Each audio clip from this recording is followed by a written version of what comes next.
Preparation कर रहे होगे, रिवीजन कर रहे होगे, जिनका सिलेबस कंप्लीट है वो क्वेश्चन प्रैक्टिस अच्छे से कर रहे होंगे।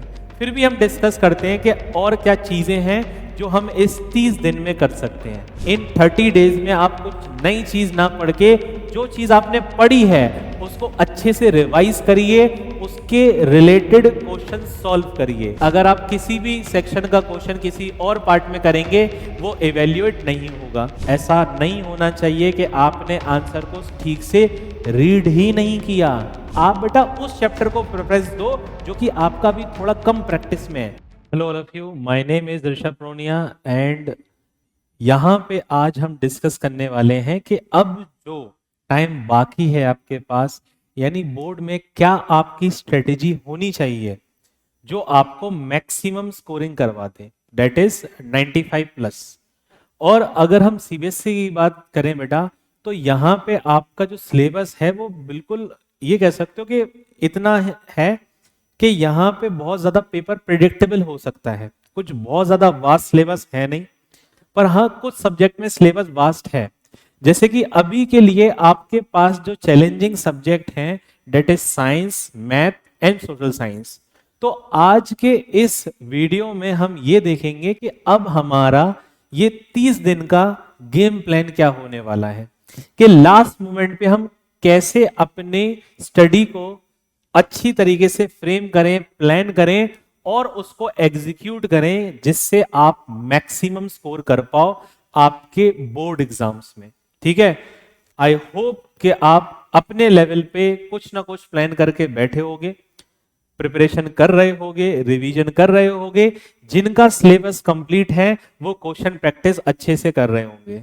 फिर भी हम डिस्कस करते हैं कि और क्या चीजें हैं जो हम इस 30 दिन में कर सकते हैं। ठीक है, एक एक करके बात करेंगे।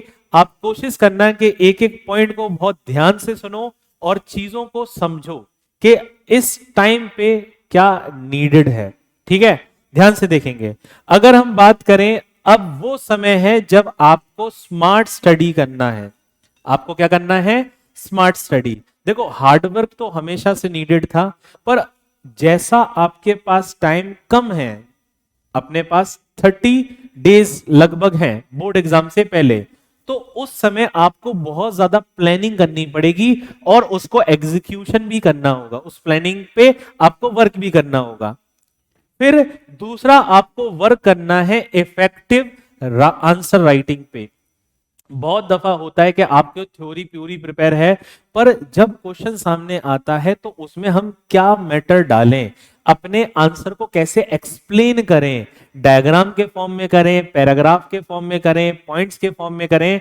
तो मैं यहाँ पे आपको सिंपल सा एक सजेशन दूंगा, अपनी कॉपी को बेटा ऐसे डिजाइन करना कि एग्जामिनर के लिए वो बहुत ज्यादा इजी हो जाए। अगर आप एग्जामिनर को ज्यादा परेशान करेंगे, परेशान मतलब जैसे आपको पता है सीबीएसई सर्कुलर निकाल चुकी है, साइंस का पेपर 3 सेक्शन में डिवाइडेड है, फिजिक्स अलग है, केमिस्ट्री अलग है, बायो अलग है।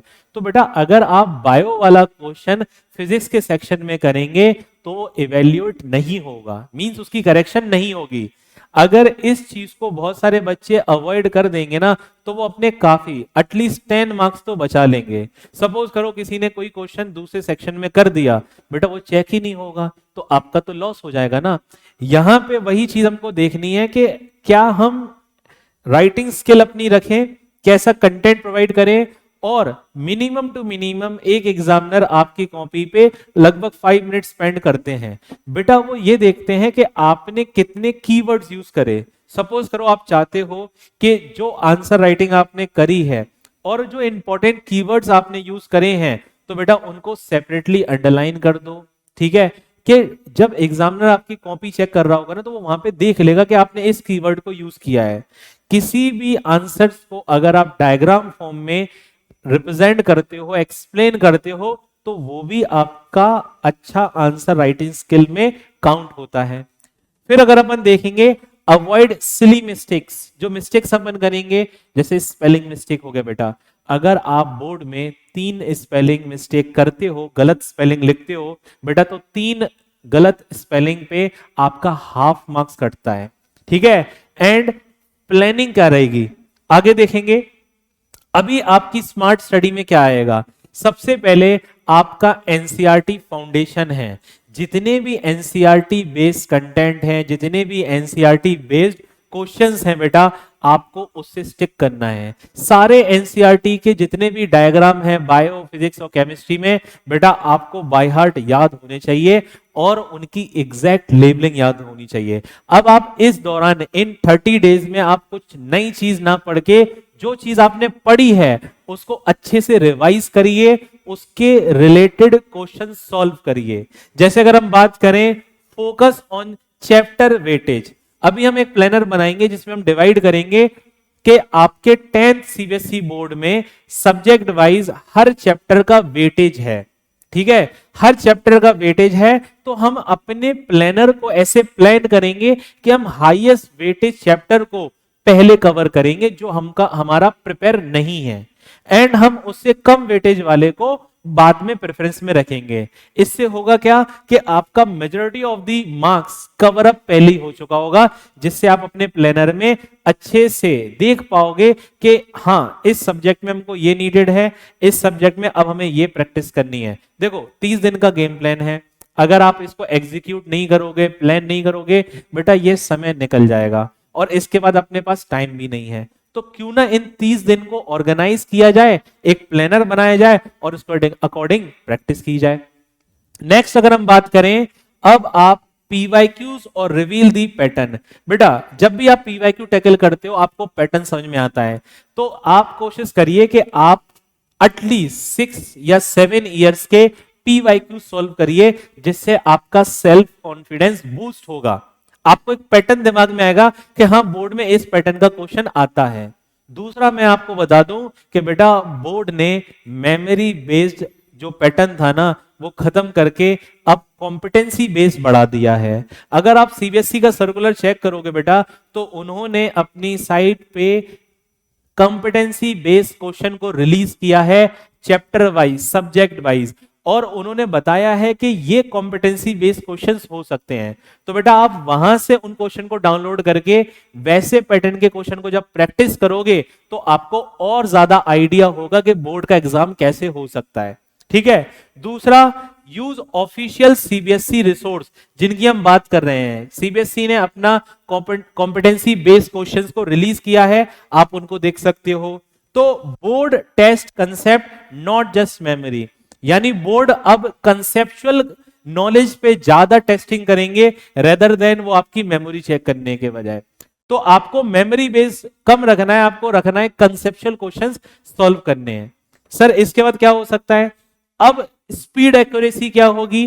टाइम बेस्ड प्रैक्टिस कीजिए, वीकली फुल लेंथ टेस्ट आप एक दीजिए 3 घंटे का, एक वीक में आप एक सैंपल पेपर तो लगाइए और 3 घंटे के पेपर को आप एटलीस्ट 2 आवर 15 मिनट में सॉल्व करिए। अगर आप इस प्रैक्टिस पे चलेंगे ये आपकी एक्यूरेसी बढ़ाएगा और आपके पास इनफ टाइम होगा अपने उस पार्ट पे वर्क करने के लिए जो आप अच्छे से टाइम लेना चाहते थे। फॉर एग्जाम्पल फिजिक्स में टाइम लगेगा, आपको मैथ में टाइम लगेगा, तो उस समय बहुत ये हेल्पफुल होगा। फिर सेल्फ इवेल्यूएशन करिए, after writing check your answer against the CBSE official marking scheme. CBSE ने अपनी ऑफिशियल मार्किंग स्कीम भी भेजी है, जो आप कॉम्पिटेंसी बेस्ड पेपर देखोगे तो उसमें क्वेश्चन के बाद उसकी सॉल्यूशन भी गिवन है और हर सॉल्यूशन पे कितनी मार्किंग होती है, 0.5 होनी है, 1 होनी है, ईच एंड एवरी स्टेप उसमें बताया है, तो आप उसको चेक करिए। दूसरा कीवर्ड्स यूज करिए, अंडरलाइनिंग करिए, डायग्राम एंड फ्लो चार्ट में। देखो किसी क्वेश्चन में अगर लिखा है ना ड्रॉ दी डायग्राम, तो आपको डायग्राम बनाना है। किसी क्वेश्चन में लिखा है कि आपको इस क्वेश्चन को फ्लो चार्ट में बताना है, तो बेटा आप उसमें फ्लो चार्ट ही यूज करोगे आंसर को एक्सप्लेन करने के लिए। अगर हम आगे देखें, ये सर्कुलर अपन ने डिसाइड पहले ही डिस्कस कर लिया है कि अगर आप किसी भी सेक्शन का क्वेश्चन किसी और पार्ट में करेंगे वो इवेल्युएट नहीं होगा। ठीक है, एंड अगर हम आगे चलें तो सब्जेक्टिव प्लान यानी to score maximum mark, maximum mark अपन कितने मानते हैं बेटा? 90 प्लस, यानी आप कह सकते हो अगर ये आपका स्कोर होगा हर सब्जेक्ट में तो टॉप 5 का स्कोर होता है, और आपका हर सब्जेक्ट में स्कोर 90 अबव है तो मान के चलिए बेटा 90% तो वैसे ही अचीव हो गई। पर यहाँ पे अगर हम बात करें बेटा, अब चैलेंज ये होता है 90 तो मिनिमम लोग ले आते हैं, आपको लाने हैं 95 प्लस। तो कोशिश ये करनी है जो थ्योरी पेपर है 80 मार्क का बेटा, उसमें आप कोशिश करिए आप 70 प्लस स्कोर करें। समझ रहे हो ना? जब आप 70 प्लस स्कोर करोगे 20 मार्क आपके इंटरनल चले जाएंगे, तो चांसेस बन जाएंगे आपके 90 प्लस मार्क्स लाने के, और ये आपकी परसेंटेज में बहुत ज्यादा बूस्ट करवाएगा आपके स्कोर को। ठीक है, फिर आगे देखते हैं। जैसे इफेक्टिव आंसर राइटिंग टिप्स में क्या होती हैं, आप करेक्ट कीवर्ड को यूज करो, प्रॉपर फॉर्मूला यूज करो, स्टेप वाइज सॉल्यूशन करो। स्टेप वाइज सॉल्यूशन किस में होते हैं बेटा? मैथ्स में होते हैं, या फिजिक्स में आप क्या करते हो, स्टेप यूज करते हो। फिर नीट डायग्राम बनाओ, बहुत खूबसूरत डायग्राम नहीं बनाना है, डायग्राम ऐसा बनाना है जो कि एग्जामिनर को देख के लगे कि हाँ ये उसी पार्ट का डायग्राम है, और उसमें लेबलिंग सबसे ज्यादा इंपॉर्टेंट है। एटलीस्ट 3 लेबलिंग तो आप उसमें करके आओ। दूसरा, draw the perfect diagram, use a sharp pencil, label neatly, do not shade unless required. Shading नहीं करना बेटा, वहां पे आपको स्केच आर्टिस्ट नहीं बनना है। ठीक है, आप अपने आंसर को अंडरलाइन कर सकते हो जब तक नीडेड नहीं है। स्केच मतलब स्केचिंग क्यों करनी है बेटा, वहां पे शेडिंग नहीं करनी है। ठीक है, टाइम वेस्ट होगा उसमें। मेंशन द डायग्राम नेम, जब भी कोई डायग्राम बनाने जाओ बेटा हेडिंग में उस डायग्राम का नाम लिखो। ठीक, फिर आगे अगर अपन बोले golden rule for numerical writing, सबसे पहले आप लिखो क्या गिवन है, क्या निकालना है, फॉर्मूला क्या अप्लाई करोगे, उसकी स्टेप वाइज कैलकुलेशन, और आंसर को यूनिट में जैसे जो भी आंसर आया तो बेटा उसकी यूनिट भी लिखोगे संग में। अगर आप यूनिट मेंशन करते हो तो 0.5 मार्क्स वैसे ही आपको अलॉट हो जाते हैं। ठीक है, तो ये चीज देखनी है। For writing short and long answer, आप हेडिंग लिखो, डायग्राम बनाओ, पॉइंट वाइज एक्सप्लेनेशन करो। इंस्टेड ऑफ राइटिंग पैराग्राफ, आप बेटा पॉइंट में अपने आंसर्स को लिखो। पॉइंट में आंसर लिखोगे तो अच्छा लगता है एग्जामिनर को, और फिर उसके जो कीवर्ड्स होते हैं वो अच्छे से हाईलाइट नजर आते हैं, मतलब आप हाईलाइट भी तो करोगे ना। फिर प्रॉपर स्पेसिंग रखो, एंड कंक्लूजन भी लिखो लास्ट में। अगर आप बड़े आंसर को सॉल्व कर रहे हो तो लास्ट में एक कंक्लूजन स्टेटमेंट भी दो। जैसे अगर अपन आगे देखें, ये आपको साइंस में दिख रहा है बेटा, ये जो बोर्ड टॉपर है उसकी कॉपी की मतलब फोटो है।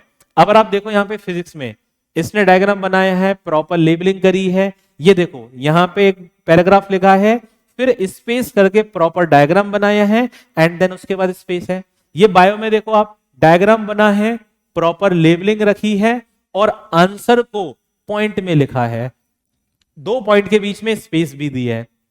बस इस तरीके से आपको नीट एंड क्लीन काम करना है। ठीक है, नेक्स्ट अगर अपन बात करें, यहां पे देखो बेटा मैथमेटिक्स में क्या होता है, आपको इंटरप्रिटेशन जो गिवन है वो लिखो, क्या फाइंड आउट करना है वो लिखो, फिर आपके जो भी एग्जीक्यूशन होंगे स्टेप्स में वो करिए, एंड लास्ट में कंक्लूजन में रिजल्ट। जब भी आप आंसर लिखोगे बेटा उसको आप क्या करो, ये देखो जैसे मान लो आपका आंसर आया ये 1 2 3, तो बेटा उसको क्या करो, आप एक स्क्वायर में बंद कर दो। एक स्क्वायर वहां पे होना चाहिए जिससे आपका आंसर ऑलरेडी हाईलाइटेड दिखे। बोर्ड में मैथ्स में हर स्टेप के लिए बेटा मार्किंग होती है, तो कभी भी आप डायरेक्ट सॉल्व करके आंसर पे मत आओ, आप उसके सारे स्टेप्स को फॉलो करो, क्योंकि हर एक स्टेप आपको एक मार्क देगा। ठीक है, आगे चलते हैं। इफेक्टिव आंसर राइटिंग स्किल में बहुत सारी चीजें हमने डिस्कस करी है बेटा। अब जैसे हम बात करें एसएसटी की, उसमें फैक्ट्स होते हैं, बहुत सारी चीजें होती हैं, तो वहां पे आंसर राइटिंग और अच्छे से देखी जाती है। इसके लिए आप क्या कर सकते हो, पीवाईक्यूज देखो, पीवाईक्यूज में जो क्वेश्चंस आए रखे हैं उनमें क्या एक्सप्लेनेशन बनती है।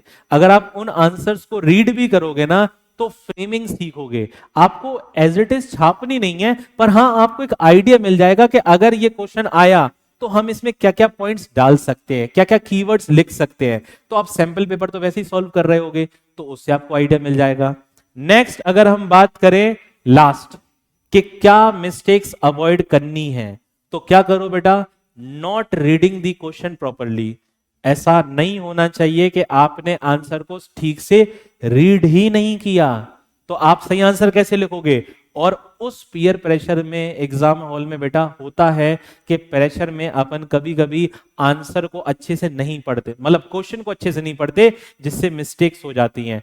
क्वेश्चन पूछ कुछ और रहा है और आप समझ कुछ और जाते हो एंड आंसर गलत लिख देते हैं। दूसरा, इग्नोर द इंटरनल चॉइस, यानी इग्नोर नहीं करनी है। अगर किसी क्वेश्चन में इंटरनल चॉइस मिली है बेटा, आप ये देखो कि किस क्वेश्चन में आप बेटर स्कोर कर सकते हो, उसी क्वेश्चन को अटेम्प्ट करो, क्योंकि मार्क्स तो वो भी उतने देगा। ठीक। Second, skipping steps in numerical, कोई भी न्यूमेरिकल में आप स्टेप स्किप नहीं करोगे।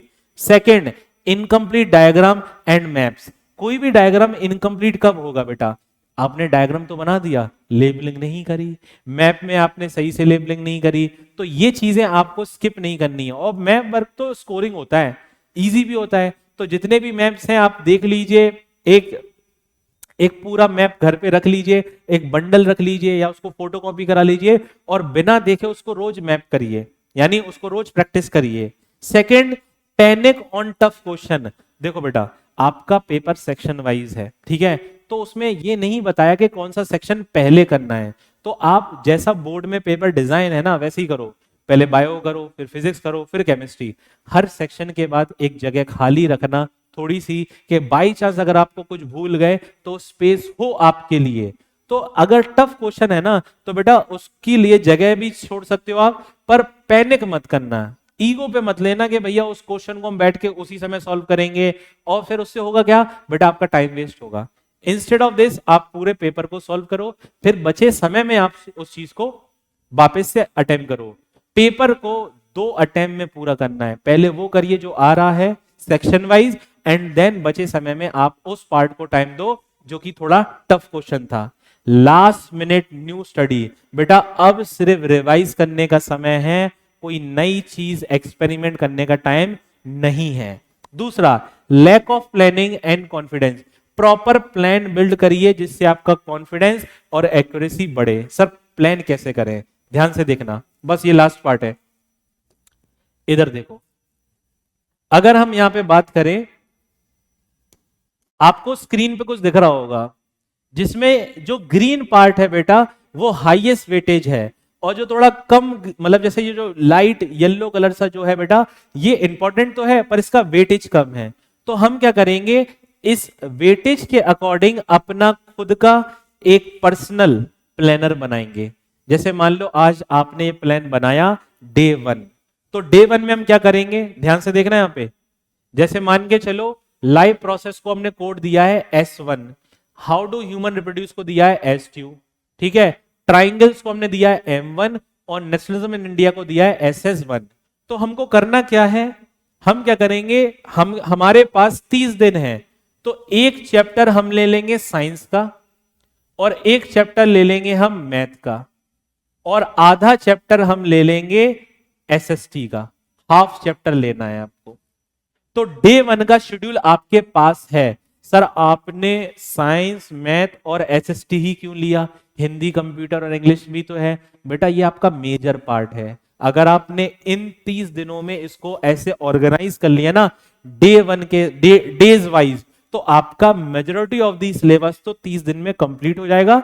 और हिंदी इंग्लिश कंप्यूटर तो आप अपने लेवल पे केटर कर ही रहे होगे, ठीक है, उसके लिए भी प्लानर होगा। पर इससे ये नहीं होगा कि पता चला आज मतलब जितनी भी डेट है अब नेक्स्ट डे की अपने पास प्लानिंग ही नहीं है, तो बेटा वो डेट वेस्ट हो जाएगी। और हम तो ये मानते हैं कि जब जागो तब सवेरा, आज से भी शुरू करोगे, इनफ टाइम है अगर आप इसको एग्जीक्यूट करोगे, ठीक है। दूसरा, अब मान के चलो फॉर एग्जाम्पल कि आपका लाइव प्रोसेस हाईएस्ट वेटेज है, 9 से 11 मार्क्स का आता है, पर लाइव प्रोसेस आप बहुत बार पढ़ चुके हो, बहुत बढ़िया से आता है, तो आप बेटा उस चैप्टर को प्रेफरेंस दो जो कि आपका भी थोड़ा कम प्रैक्टिस में है। सपोज करो जरूरी नहीं कि हम लाइव प्रोसेस पहले दिन पढ़ रहे हो, हम हेरिडिटी पहले दिन पे पढ़ लेंगे, तो इसमें कोड दे दो S5 है, तो जरूरी नहीं कि आप पहले दिन पे लाइव प्रोसेस पढ़ो, आप पहले डे पे वो चैप्टर पढ़ सकते हो जो कि थोड़ा कम प्रैक्टिस में है। तो इससे होगा क्या कि ये आपका पर्सनलाइज प्लान बन जाएगा 30 दिन का, जिसमें आप पूरा इस लेवल पे प्रिपेयर करोगे, हर दिन का टारगेट आपके पास होगा।